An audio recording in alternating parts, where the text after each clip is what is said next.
All right. Sorry it's been so long, but I have actually been in the midst of a new job and starting my own business where I am doing voiceover work.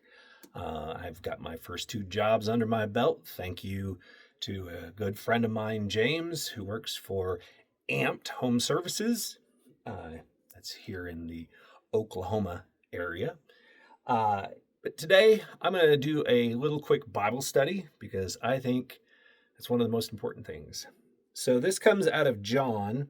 It is actually John 8, verse 12. It said, "When Jesus spoke again to the people, he said, 'I am the light of the world. Whoever follows me will never walk in darkness, but will have the light of life.'" Now, one of the things I was talking to my son, and he is scared of the dark. So is I think just about every kid growing up is scared of the dark, and probably a lot of us older older folks are too. One of the things though, I pointed out to him is as I said,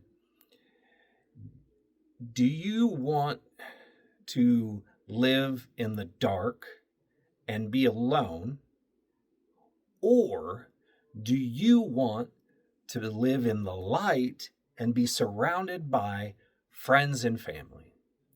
And obviously, his choice was to live in the light and to be surrounded by friends and family who love him and care for him. That's the thing is we have a choice in this world. We can choose to walk in darkness.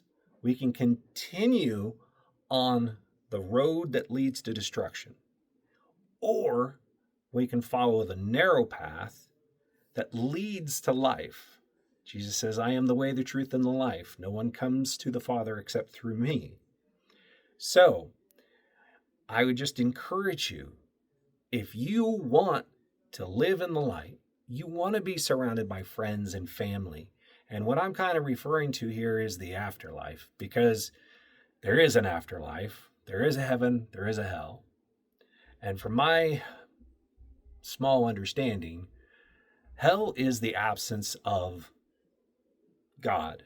Hell is the absence of light. Hell is the absence of friends and family.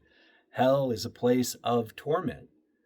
But heaven is a place where we can be surrounded by love, and we can be surrounded by the light, and we can be surrounded by warmth and hugs, friends and family. We can be surrounded by that love.